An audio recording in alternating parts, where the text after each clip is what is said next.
Nous sommes ce matin à la station ADM de Saint-Nolff dans le Morbihan pour vous faire visiter la Lapinière, donc 138 cages mères aujourd'hui qui ont été rénovées il y a une petite année sur toute la partie ventilation, chauffage. Je vous présente juste le cooling. C'était un cooling compact de 6 mètres carrés qui correspondait aux besoins de ventilation avec une vitesse de passage d'air calculée entre 0,8 et 1 mètre seconde.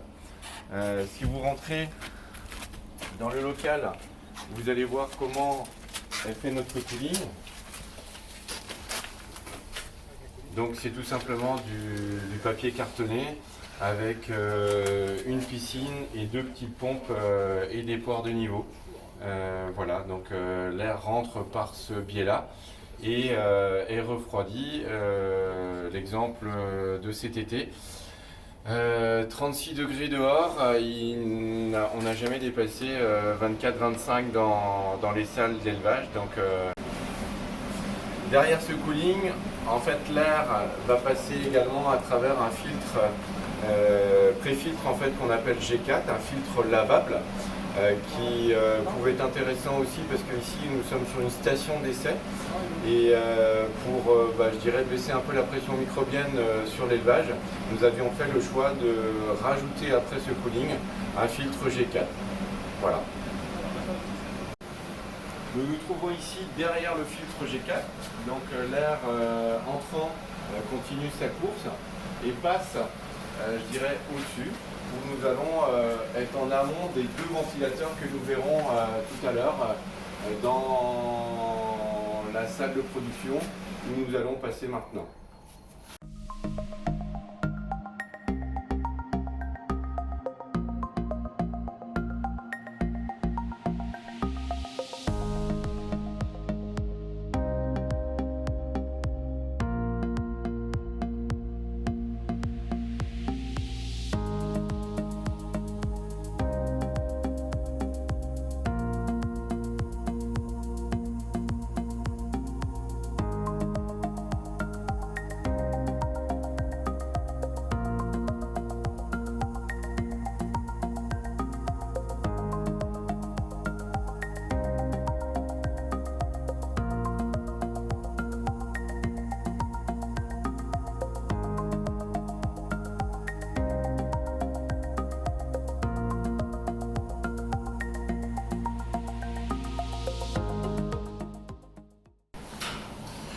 Nous sommes maintenant rentrés dans les salles de production.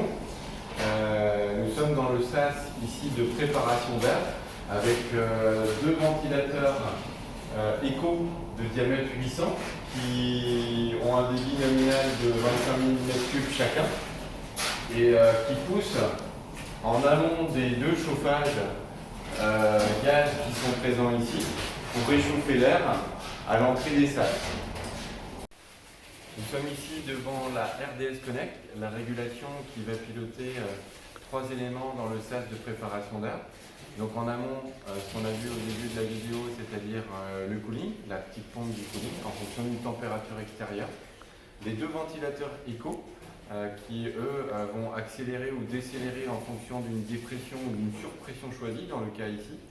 Et la consigne également choisie par l'éleveur par rapport au démarrage des deux canons, de façon à garder une température de consigne dans le sas.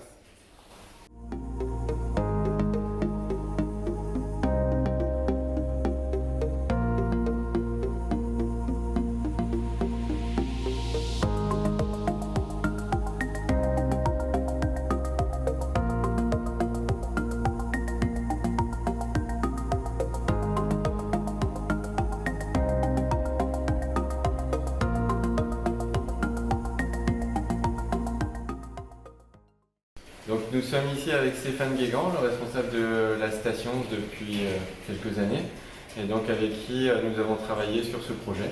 Et je voulais tout simplement poser la question à Stéphane, savoir comment ça se passe depuis un an. On avait des problèmes de gestion de température, surtout l'été. Et là, avec le système cooling, on a quand même bien fait descendre les températures l'été, ou lorsqu'il y avait des fortes chaleurs. Et puis le système surpression qui est intéressant, on a peu de bruit en termes de ventilation, généré par les ventilateurs, et avec aucune sensation, on va dire, de courant d'air, et donc c'est vraiment très agréable. Merci pour ta collaboration, Stéphane. Merci.